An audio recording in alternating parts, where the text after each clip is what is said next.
of that particular change that occurs prior to ejaculation. So now in females, it's the same thing that happens in the mind and in the skin, the glow. Then in the breast, like I said, the breast size increases to about 25% of its original size. And it is also filled with blood.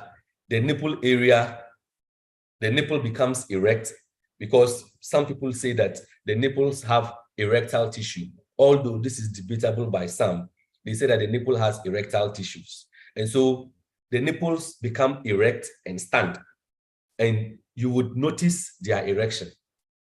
But after resolution, they then fall.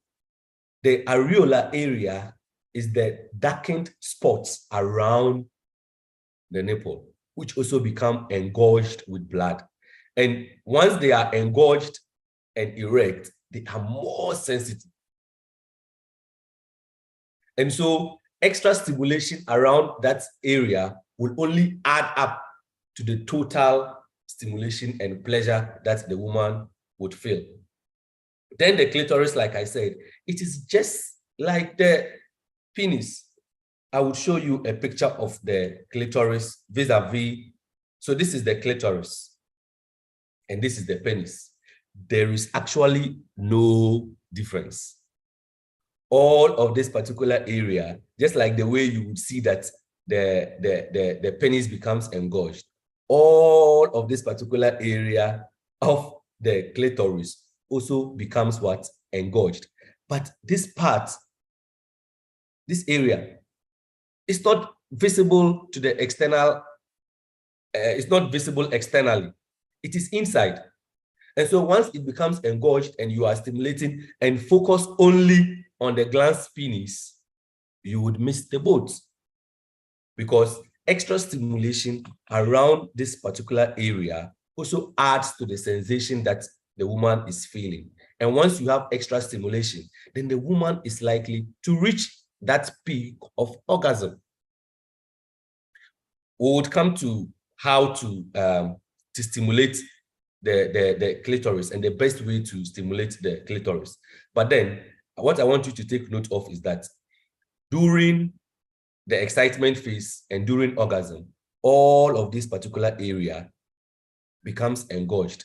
And then just right before a woman reaches her orgasm, the clitoris, the glans clitoris that was initially erect will retract into the clitoral hood. And you will see the clitoral hood somewhere around here. So the clitoral hood is here. And then just right before orgasm, the gland clitoris would retract into the clitoral hood. And at that particular point in time, if you are stimulating, you may not find the clitoris.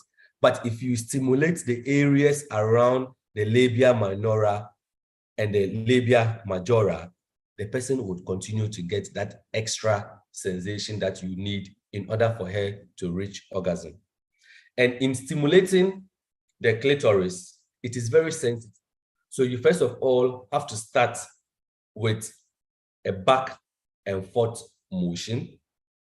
The motion needs to start with light pressure, and as the sensation, the person begins to feel the sensation, and as you feel it's becoming more erect, the frequency of the back and forth increases.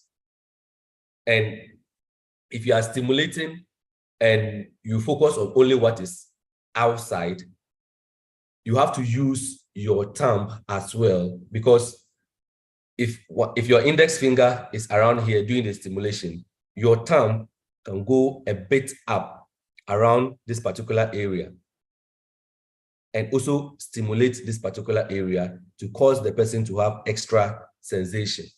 Or your index finger can push a bit further to locate the erect clitoris to stimulate the person to get extra sensation. And so that is what happens to the clitoris.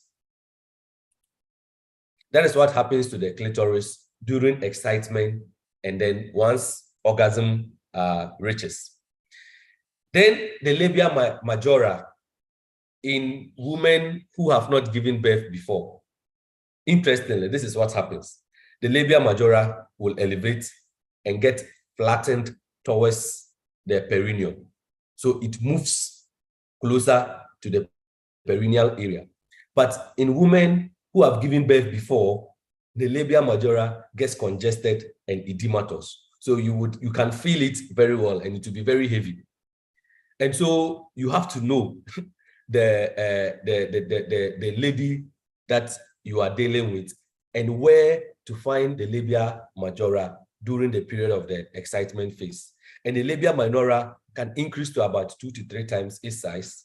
The color changes to pink, and then just right before orgasm, the change becomes what? Deep red in the labia minora. And this is what happens to the vagina. Like I said earlier, it's a potential space, and this average size is about 9.6 centimeters. God is so wonderful. He created the potential space of the vagina just to be about the average size of the penis.